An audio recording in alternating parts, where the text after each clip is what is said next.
영민의 잡지사 7월호 마지막 페이지. 비빔밥 비벼 먹어야 될 것 같은 양푼을 뜬금없이 머리에 뒤집어 쓰고 나오신 우주먼지 지용배 교수와 우주 이야기 나누겠습니다. 어서 오십시오. 네, 안녕하세요. 와라라라라.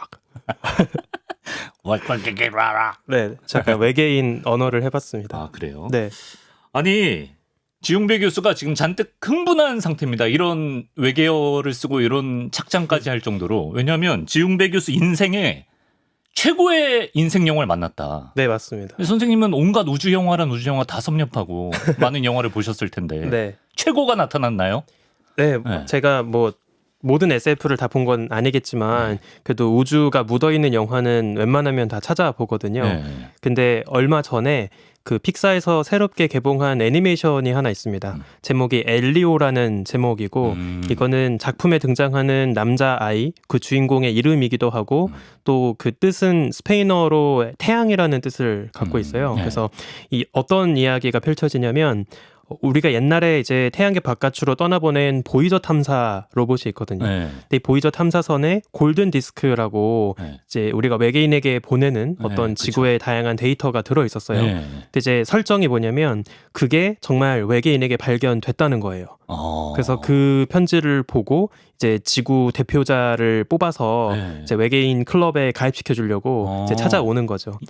그 친구가? 근데 이제 네. 모종의 사건으로 인해서 그 아이가 생뚱맞게 지구 대표자가 되어버려요. 그래서 이제 외계인들이 오해를 하고 거기에서 또 이제 여러 사건들이 벌어지는데 재밌겠다. 근데 저는 이게 너무 좋았던 게 그 중간에 칼세건 육성도 2번 나오거든요. 아, 영화예요? 네, 영화에서 이제 네네네. 칼세건이 우주에 과연 우리뿐일까 정말 인류가 나중에 외계 생명체, 외계 문명을 발견할 수 있을까 이제 이런 고민을 했던 약간 다큐멘터리의 목소리 같은데 이제 그게 잠깐 삽입이 되어 있습니다. 아, 예. 그래서 딱 그거를 보고 또 보이저 탐사선에 대한 이야기가 되게 네. 디테일하게 아주 자세하게 나와요. 그러니까 실제 이야기인 네, 거죠. 맞습니다. 그래서 약간 저는 그거를 보면서 네. 아 이거는 픽사가 만들 수 있는 한 편의 칼세건과 보이저에 대한 최고의 헌사다라고 생각을 했거든요. 예. 근데 저는 그래서 진짜 너무 좋았는데 네. 안타깝게도 이게 잘 홍보가 안 된 것 같아요.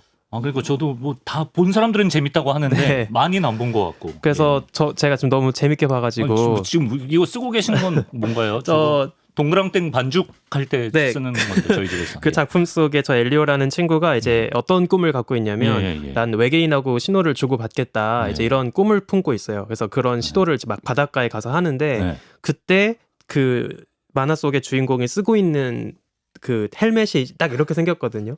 이제 만화 속에서 그 아이가 이런 주방 도구를 가지고 저처럼 만든 거예요. 선생님도 만들었어요? 근데 저도 만들어 왔습니다. 이거 그 영화사에서 파는 굿즈는 아니고 이거 제가 얼마나 힘들게 만들었냐면 예. 일단 제 머리에 맞는 채가 별로 없더라고요. 그래서 이마트에 가서 이제 이거를 사서 손잡이 다 제가 부러뜨린 다음에 이거 전구 소켓입니다.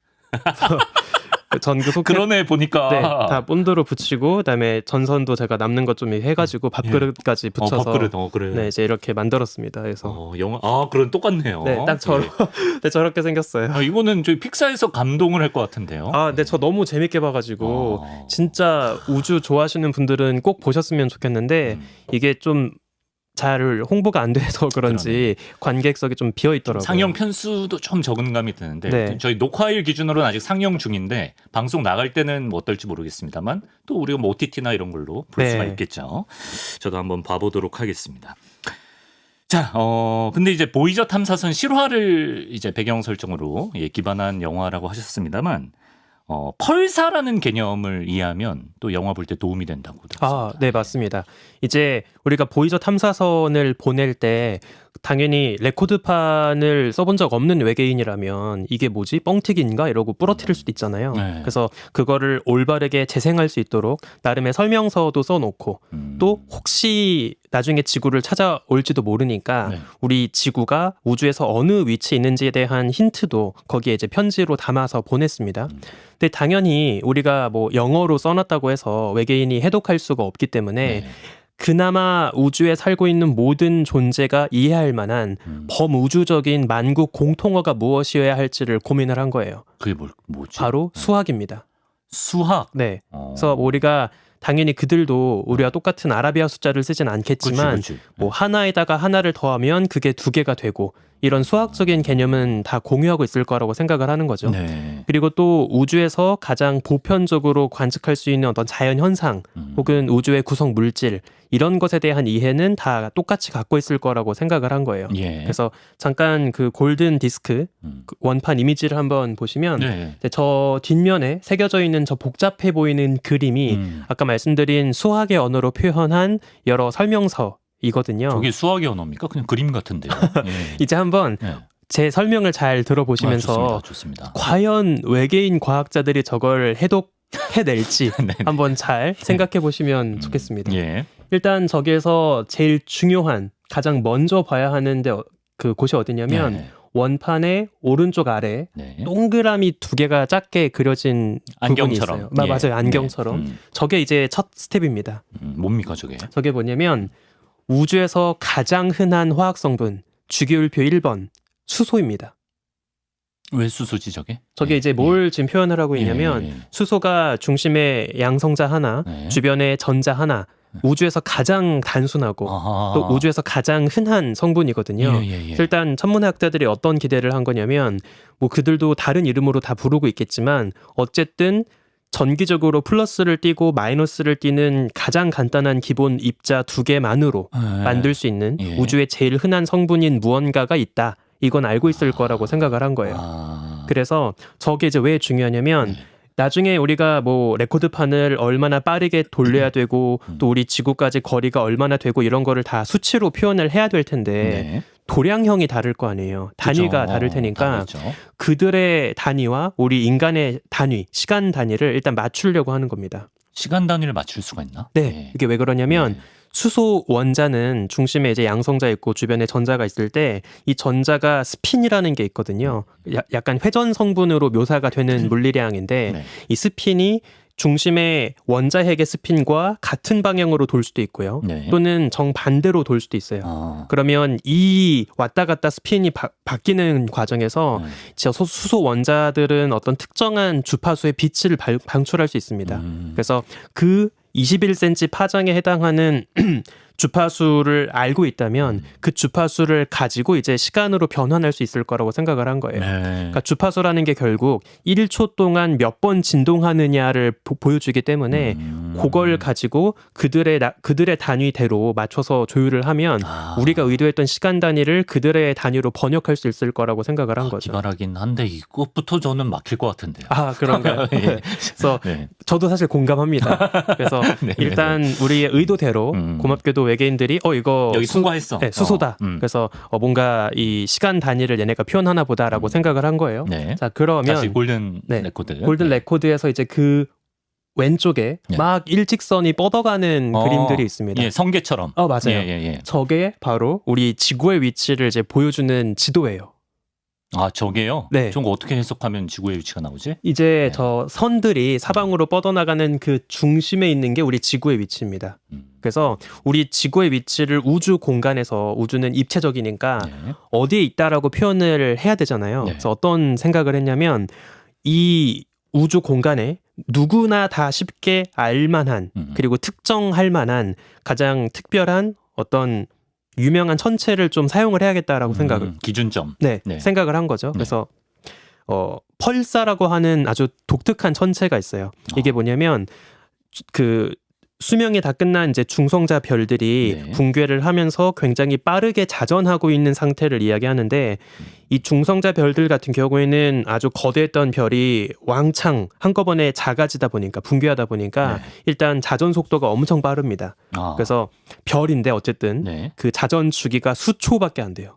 자전 주기가 수초밖에 안 된다고? 심지어 수 밀리초 스케일로 더 빠르게 자전하는 친구들도 있어요. 그러니까 엄청나게 상상을 초월하네. 빠르게 도는 거죠. 진짜 RPM으로 잴 수 있다고 하면 어마어마할 겁니다. 네. 그리고 또 어떤 특징이 있냐면 이 별들은 되게 강력한 자기장을 갖고 있거든요. 네. 근데 이 자기장 축을 따라서 이제 별 주변에 그 고에너지로 전하를 띠고 있는 입자들이 거의 빛의 속도로 가깝게 방출되는 현상이 벌어집니다. 그래서 우리가 이거를 뭐 중성자 별이 토해내는 에너지 빔이다, 네. 에너지 Z다 이런 식으로 표현을 하는데 네. 여기에 약간 그 문제가 있어요. 별 자체가 자전하는 자전축이랑 네. 그 자기장축이 완벽하게 일치하진 않습니다. 자기장축이 완벽하게 일치하지 않는다. 이게 우리 지구도 그렇거든요. 그 자기의 축이랑 예. 지구 자체의 자전축은 항상 일정 같을 필요가 그렇죠. 없거든요. 그런 그림 많이 봤죠. 네. 막 이렇게 돼 있는 거. 그래서 우리가 나침반만 믿고 따라가면 사실은 지도 위에 북극엔 가지 못하거든요. 마찬가지로 중성자 별에서도 자전축 자체, 회전축 자체랑 자기장축 자체가 좀 틀어져 있어요. 예. 그래서 그 상태로 이제 빙글빙글 돌고 있는 거죠. 네. 그러면 에너지 Z는 자기장축을 따라서 방출되지만 네. 그것에 대해서 비스듬하게 기울어진 실제 자전축을 중심으로 별은 돌고 있는 거예요. 그러면 어떤 일이 벌어지냐면 예. 제가 또 잠깐 빨대를 쓰겠습니다. 좋습니다. 그러면 네. 만약에 별 자체의 자전축이랑 자기장축이랑 나란하면 아무리 빙글빙글 돌아도 그냥 계속 에너지 빔은 위아래로 정확히 뿜어 나오겠죠. 그렇죠. 근데 자전축에 대해서 이제 에너지 빔이 기울어져 있는 거예요. 예. 그럼 이대로 이제 빙글빙글 돌고 있는 거죠. 예. 그러면 이 멀리서 이 모습을 지구에서 본다고 했을 때 네. 운 좋을 땐 어쩌면 이 빔이 딱 지구 방향으로 보일 수도 있고 좀 기울어져서 한 바퀴 돌면 이땐 또 빔이 안 보이고 그러면 계속 멀리서 봤을 때 네. 밝아 보였다가 잠깐 사라졌다가 밝아 보였다가 사라졌다가 이런 모습으로 이제 보이게 되는 거죠. 그러네요. 그런 패턴이 생기겠네요. 게다가 예. 아까 말씀드린 것처럼 이 펄사 중성자 별들은 수초 심지어 수 밀리초밖에 안 되는 짧은 주기로 빙글빙글 돌고 있기 때문에 진짜 멀리서 네. 펄스 신호로 네. 빛이 깜빡깜빡거리는 모습으로 보이게 될 거예요. 그러니까 맥박처럼. 네, 맞습니다. 그래서 펄스 시그널을 보내는 스타다라고 해서 펄사라고 부르는 거거든요. 와, 자전도 엄청 빠르니까 진짜 빨리 깜빡깜빡깜빡 엄청 네. 빨리 하겠네요. 게다가 와, 더 중요한 게 뭐냐면 이 펄사들의 자전 주기는 네. 굉장히 오랫동안 일정하게 유지됩니다. 그러니까 약간 저는 이걸 좀 이렇게 표현해 보고 싶은데 네. 사람마다 손가락 지문이 있듯이 예. 펄사마다 자전 주기가 일종의 지문이 되는 거예요. 그러니까 시간적 지문인 거죠. 예. 그래서 만약에 나는 뭐 자전 주기가 17.5초짜리인 펄사를 찾고 싶다. 네. 그러면 정확하게 그 펄사 자전 주기만 주어주면 네. 그것에 해당하는 펄사가 무엇인지 딱 골라낼 수 있다는 거죠. 고유한 특성이다. 그렇죠. 그래서 이 펄사를 활용해서 우주 지도를 그리는 생각을 이제 하는 거예요. 그래서 당시에 그 칼 세이건의 또 친구였던 네. 천문학자 프랭크 드레이크가 예. 처음으로 이제 이 펄사를 활용해서 우주 지도를 측량하듯이 표현하는 이제 방법을 고안하게 되고요. 일단 그런 펄사에 해당하는 천체는 엄청 많겠네요. 많이 네, 있죠. 그렇죠. 네, 예. 우리 은하계 안에도 굉장히 많이 있습니다. 네네. 그래서 그 중에서 비교적 우리가 좀 쉽게 특정할 수 있는 펄사를 14개 정도 골라요. 그래서 아까 보셨던 그 지도. 예. 골든 레코드 지도에서 이제 지구를 중심으로 예. 우리가 고른 14개의 펄사가 대략 어느 정도 거리에 놓여 있는지 거리 비례를 맞춰서 이제 점을 이제 찍어 놓는 거죠. 근데 저 14개의 펄사가 어떤 펄사인지를 알아야 되잖아요. 외계인들. 맞아요. 네. 그래서 네. 잘 보시면 지금 그 지구를 중심으로 뻗어나가는 일직선 넘어가면 네. 갑자기 저 선이 좀 지글지글하게 보일 거예요. 예. 저게 이제 나중에 확대해 보시면 네. 세로선, 가로선, 세로선, 가로선 이렇게 계속 선들이 세로였다가 가로였다가 점선처럼 막 써 있거든요. 예, 축소해 놔서 저렇게 보이는 거구나. 네, 맞습니다. 예. 그래서 저게 이진법으로 표현한 각 펄사들의 자전 주기입니다. 그래서 아까 제가 말씀드린 네. 그 수소, 중성 수소의 네. 주파수 예. 그거를 저 이진법으로 표현된 숫자에다가 곱하는 거예요. 그러면 이진법 숫자는 그냥 숫자 자체니까 네. 그거를 다시 시간 단위로 번역을 해야 되잖아요. 그래서 그렇게. 이진법 숫자 곱하기 네. 그 수소의 주파수 네. 딱 해주면 네. 이제 몇 초다라고 이제 인간 단위로는 초 단위로 나오는 거죠. 그리고 펄사마다 자전주기는 다 다르니까 네. 어떤 펄사인지를 특정할 수가 있다는 거죠. 그러면 이제 만약에 외계인이 저걸 딱 봤을 때, 네. 잘 계산해 보니까 이 점은 자전주기가 뭐 깐따삐아네. 그러면 우리 단위로 깐따삐아인 저 펄사 뭐야? 저거네. 그다음에 이건 뭐야? 이거네. 이렇게 해서 예. 딱 이제 입체 지도에다가 맞춰 놓으면 아까 보여드린 그 길이 비율을 잘 맞춰가지고 예. 선이 모여드는 이 포인트에 얘네가 살고 있네라고 이제 알 수 있을 거라고 생각을 한 겁니다. 제가 볼 땐 저걸 보고 이걸 해석할 수 있는 정도의 외계인이면 우리가 오는 걸 두려워해야 두려워해야 된다는 생각이 들기도 하는데. 네, 예. 만약에 쳐들어온다면 예, 우리가 낸 문제가 너무 어려웠기 때문에 복수하려고 화나서? 이런 이상한 문제를 우리한테 내다니. 그럴 수도 있겠네. 그래서 이제 쳐들어올 수도 있다 뭐 이런 농담을 하기도 합니다. 예, 그렇군요. 네. 근데 이 펄사가 물론 이제 그 보이저에 실린 우리 지구의 지도에도 쓰였습니다만 여러모로 활용도가 높은가 봅니다. 우주 시공간의 떨림을 감지하는 데에도 활용이 된다면서요? 네, 맞습니다. 이제 말씀드린 것처럼 펄사는 딱 일정한 주기로 진동하는 별이기 때문에 딱 특정해서 우주의 지도를 그리고 나침반처럼 쓸 수 있는 너무 좋은 도구인데 네. 심지어 어떤 장점을 생각해 볼 수 있냐면 애초에 펄사는 태양계 안에 없거든요.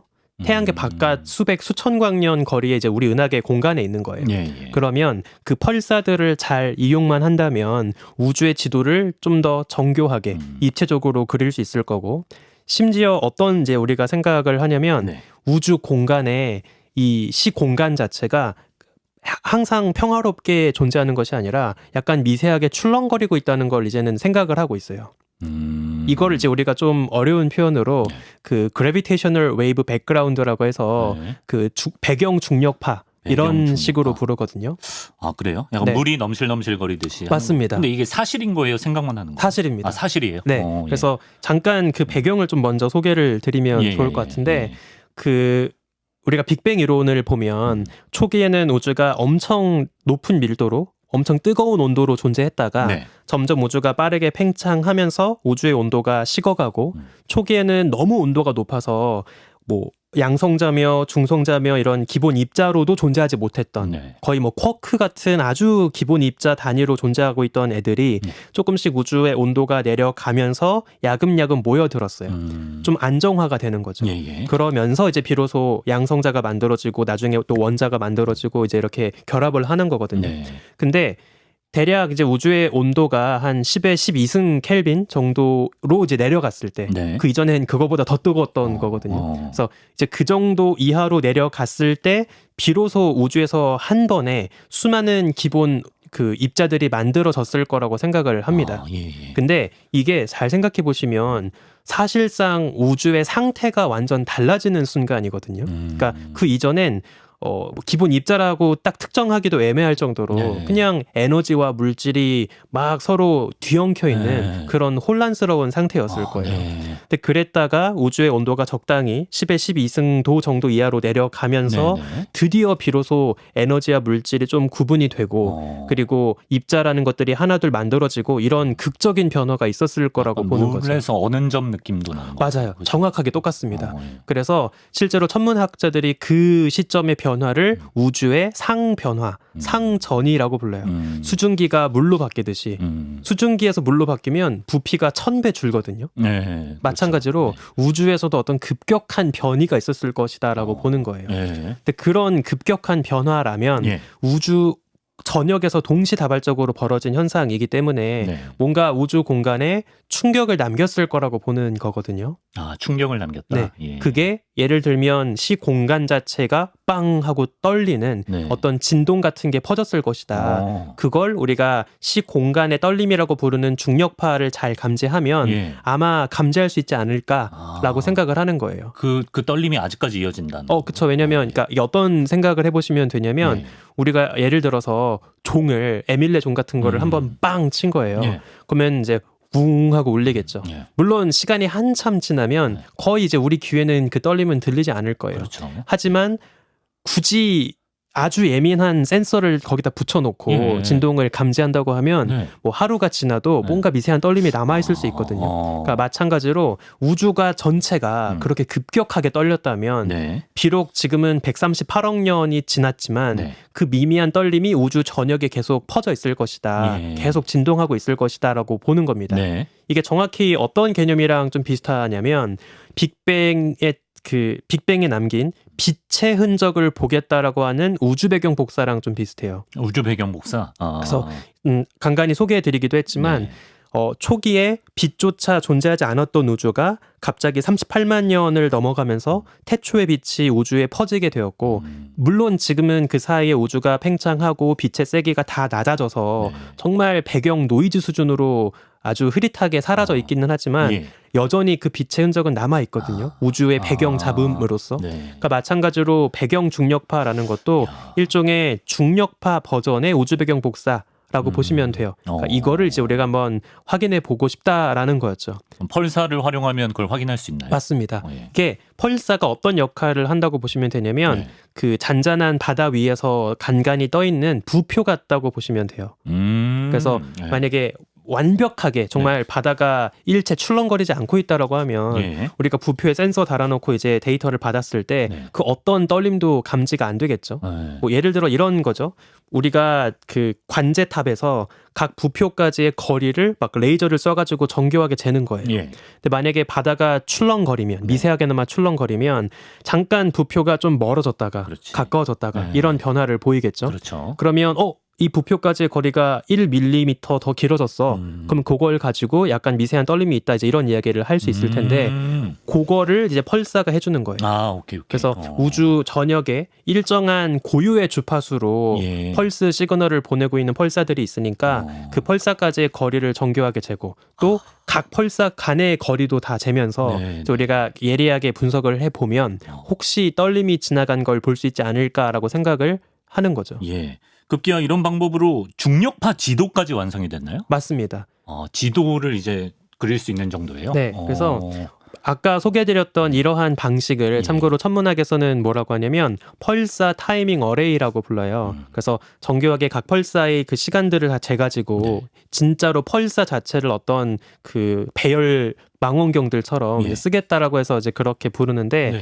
이 방식으로 지난 10여 년 동안 열심히 천문학자들이 지구 전역의 망원경들로 관측을 했고요. 네. 대표적으로 그 2023년에 네. 그 첫 번째 데이터 분석 결과를 공개했던 나노그래브라고 하는 연구팀이 있어요. 예, 예. 그래서 여기에서 관측을 해보니까 진짜 우리 태양계 바깥 우주 공간 자체가 뭔가 좀 출렁거리고 있는 것 같다. 이제 이런 거를 확인을 하게 되는 거죠. 네. 그 방금 말씀하신 배경 중력파 지도는 네. 이제 그 이후에 또 추가 관측들을 해서 또 최근에 이제 공개가 된 연구 결과인데요. 아, 네. 그 미어캣이라고 알죠. 되게 재밌는 이름의 그 동물 말고 동물 말고 네. 전파 망원경 이름이 동물 미어캣. 아니면 몰라요. 네, 전파 망원경 이름이 미어캣이에요. 그래서 그렇군요. 이게 예. 미어캣이 보듯이 보는 건가요? 맞습니다. 예. 그래서 이게 그 호주 사막 일대에 이제 설치가 되어 있고 또 네. 그 남아공에도 똑같은 망원경들이 막 설치가 되어 있는데 네. 이게 실제로 사막에 그 똑같이 생긴 망원경들이 일제히 같은 천체를 바라보는 거예요. 귀엽다. 그래서 이제 이름을 좀 재밌게 미어캣이라고 지은 건데 예. 이 미어캣으로 추가 관측을 해서 이제 쭉 우리가 중력파가 펄사들이 어떻게 출렁거리고 있는지를 쫙 보고 지도를 그린 거죠. 네. 그랬더니 좀 재밌는 데이터가 이번에 나왔는데 유독 남반구 하늘의 특정한 영역에서 네. 좀 배경 중력파가 강하게 출렁거리고 있는 것처럼 보이는 지도가 나온 거예요. 그 영역에서 유독 네. 예. 그래서 이제 이거를 어떻게 해석할 것인가에 대해서 이제 많은 천문학자들이 좀 고민을 하고 있는데 네네. 왜냐하면 네. 일단 제가 이제 여기 나와서 여러 번 말씀드리긴 했지만 네. 현재 천문학자들이 기대하고 있는 우주의 가장 큰 일종의 전제 조건 같은 게 있어요. 우주는 누구에게나 공평할 것이다. 그래서 이쪽 방향의 우주를 보건 네. 이쪽 방향의 우주를 보건 네. 우주는 언제나 비슷하게 보일 것이다라는 기대가 있거든요. 전문 용어로 뭐라 하셨었죠? 맞습니다. 이거를 우주의 등방성이라고 맞아요.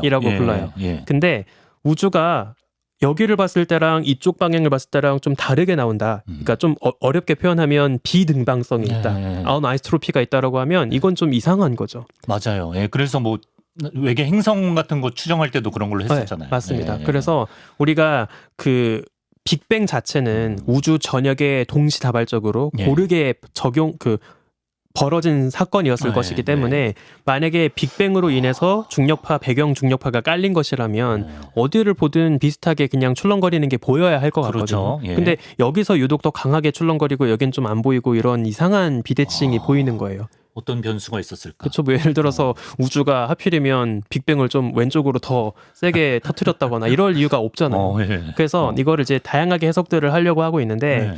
이 배경 중력파의 원인으로 거론되는 또 다른 후보가 있어요. 뭐죠? 일부 천문학자들은 이게 꼭 우주 본연의 그 우주 배경 복사 같은 중력파였다기보다는 좀 멀찍이 우주 전역에 살고 있는 거대한 블랙홀이 남긴 파문일 수도 있다. 이런 이야기를 하거든요. 그러니까 한번 생각해 보시면 좀 비유적으로 설명을 드릴게요. 네. 이제 우리가 수면 위에서 바닷물이 얕게 출렁거리는 그래서 거기에 막 반사돼서 햇빛이 아른거리는 윤슬을 보고 있는 거예요. 네네. 근데 이 윤슬을 만든 원인이 무엇일까를 생각해 봤을 때 네. 첫 번째 가능성은 그냥 계속 간간히 물 위에 불어오는 바람 때문에 물이 미세하게 출렁거린다라고 이야기할 수 있겠죠. 그렇죠. 예. 이게 이제 일종의 빅뱅이 남긴 배경 중력파라고 생각해 보면 돼요. 네. 근데 또 다른 가능성은 물속 깊은 곳에 살고 있는 고래들이 있는 거예요. 아. 근데 그 고래들이 아주 깊은 수심에 살고 있는데 얘네가 막 춤을 추면서 그 수면이 출렁거리고 네. 그게 이제 쭉 올라와서 네. 내가 지금 보고 있는 수면에서는 미세하게 출렁거릴 수도 있다는 거죠. 그래서 우주에서 고래라면 아마 초거대 블랙홀 정도를 이야기할 수 있는데 예. 우리 은하 중심에도 있고 예. 또 외부 은하들도 다 품고 있고 예. 얘네가 다 또 우주 공간으로 움직이고 있고 그러면서 이 블랙홀들이 남긴 중력파가 이제 뒤섞여 가지고 네. 우리가 지금 보고 있는 이런 그 배경 중력파로 보이는 게 있는 거고 아. 하필이면 이쪽 방향의 하늘에 좀 무거운 블랙홀들이 많이 있어서 고래가 많아. 그렇죠. 여기에 예. 좀 고래 양식장이 있어서 거의 나이트클럽이에요. 예. 그래서 이제 얘네가 그 추고 있는 좀 강력한 윤슬이 유독 여기에 보이는 거 아니냐 이런 해석도 해볼 수 있어요. 예. 한편으론 사실 좀 한 발짝 물러서서 이게 일종의 관측적인 그 편향, 바이어스일 수도 있어요. 왜냐하면 아까 말씀드린 것처럼 이번에 추가 관측이 이루어진 미어캣 같은 경우에는 애초에 남반구에 있는 망원경이거든요. 호주 남아공. 그렇죠. 그래서 남반구를 더 추가로 디테일하게 봤으니까 그래서 그냥 이 남반구 쪽에서 보이는 하늘에 좀 더 중력파가 선명하게 보이는 거 아니냐라는 생각도 진지하게 해볼 수 있어요. 네. 그래서 물론 우리가 나노그래브로부터 시작을 해서 북반구, 남반구 전역에 있는 모든 데이터를 다 동원해서 이제 분석들을 하고 있기는 하지만 네. 이제 주로 어디에서 관측이 이루어지고 있느냐에 따라서 약간 좀 결과에 편향이 있을 수 있는 거죠. 그래서 지금 이 팀이 여기서 멈추는 게 아니라 예. 앞으로도 10년, 20년 동안 계속해서 이 배경 중력파를 정확하게 감지해내기 위한 이제 그런 추가 관측을 이제 하려고 하고 있습니다. 그렇군요. 예. 그리고 전에 저희 스타리안 나이트 할 때 카노푸스 편이었던 것 같은데 네. 우주에서 이제 인류가 길을 찾을 때 길잡이 별이 돼주는 별들이 있다라고 네, 말씀하셨잖아요. 근데 최근에는 우주에서 펄사 항법이 주목을 받고 있습니다. 이거 굉장히 중요한 요즘에 아주 떠오르고 있는 주제 중에 그래요? 하나입니다. 예, 궁금한데. 그 말씀하신 카노푸스 같은 별은 물론 꽤 밝기 때문에 태양계를 떠나가는 보이저를 비롯한 여러 탐사 로봇들이 이제 태양 말고도 이제 어떤 길잡이 별로 삼아서 열심히 여행을 할 수 있었는데 네. 궁극적으로 우리가 하고 싶은 건 태양계를 완전히 벗어나는 진짜 은하계를 여행하는 여행도 해보고 싶은 거잖아요. 네. 이제 그렇게 되면 태양에서 비교적 가까워서 밝게 보였던 별들만으로 계속 이 내비게이션을 쓰기가 좀 어려운 측면이 있습니다. 아, 우리한테나 밝았지, 그죠? 그렇죠. 예. 만약에 아예 생뚱맞은 다른 곳에 살고 있는 외계인이 있다면 그들한테는 카노푸스 듣보별일 그렇죠. 수도 있거든요. 그럴 수 그래서 있죠. 예. 좀 이제 공평하지 않은 도구일 수도 있고 그리고 이 별 자체도 사실은 엄밀하게 보면 좋은 등대가 되긴 어려워요. 왜냐하면 별도 가만히 있는 게 아니라 네. 다 고유 운동이라고 해서 은하계 원반을 빠르게 각자의 속도로 움직이고 있고 예. 그러면 진짜 장시간에 걸친 어떤 탐사를 하겠다고 하면 50년 전엔 이 카노푸스가 여기 있었는데 50년이 지나니까 여기로 가버리면 그럼 이때 또 매번 그 항법 지도를 다 업데이트 해줘야 되는 그러네요. 좀 번거로운 작업이 필요한 거죠. 예. 그래서 천문학자들이 더 절대적인 좌표 기준으로 삼을 수 있는 게 뭐가 있을지를 고민을 하다가 네.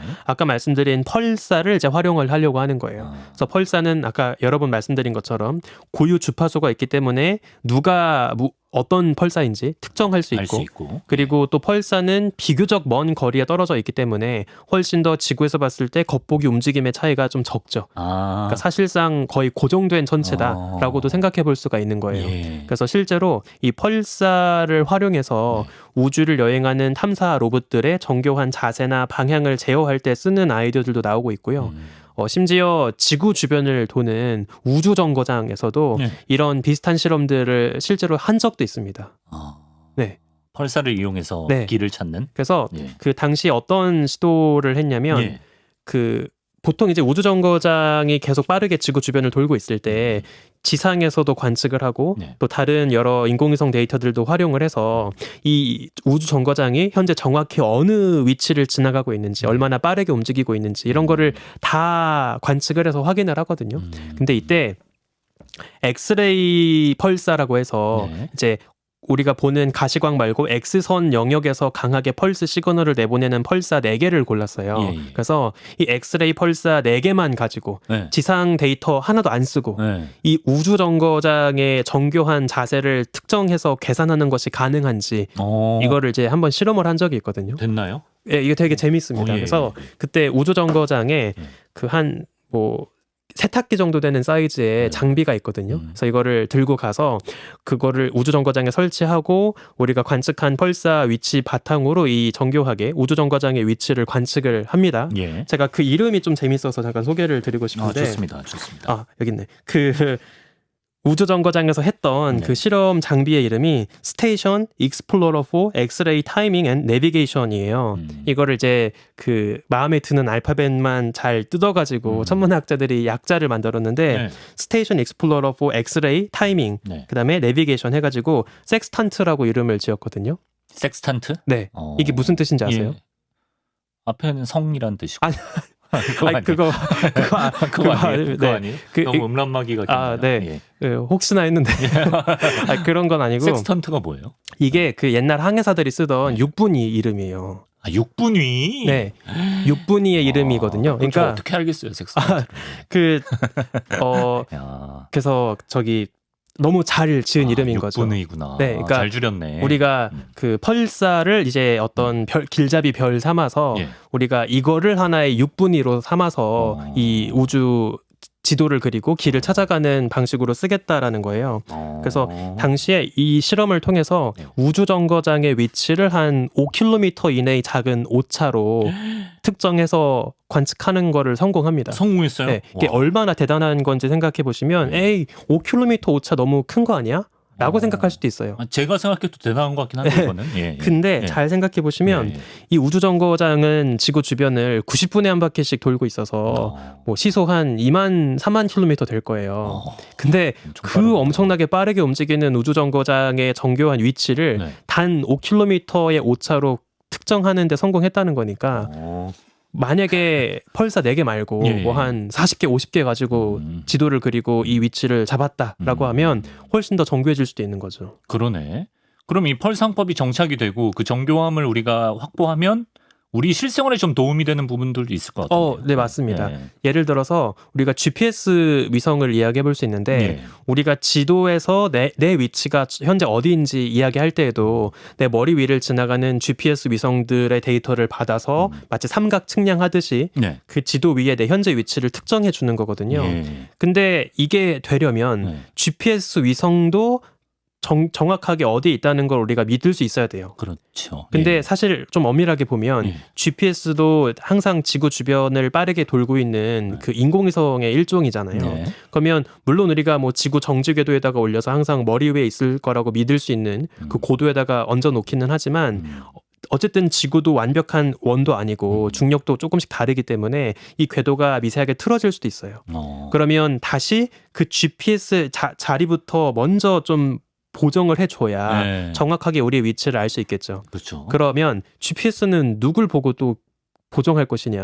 그러네. 이게 문제가 되는 거예요. 예. 근데 그 대상이 펄사가 될 수 있다는 거죠. 그래서 천문학자들이 좀 재밌게 펄사를 뭐라고 하냐면 GPS를 위한 GPS라고 불러요. 그런 말 되네요. 네. 예. 그래서 예. 우리는 GPS를 보고 길을 찾고 예. GPS는 또 펄사를 보고 자신의 위치를 잡아가는 거죠.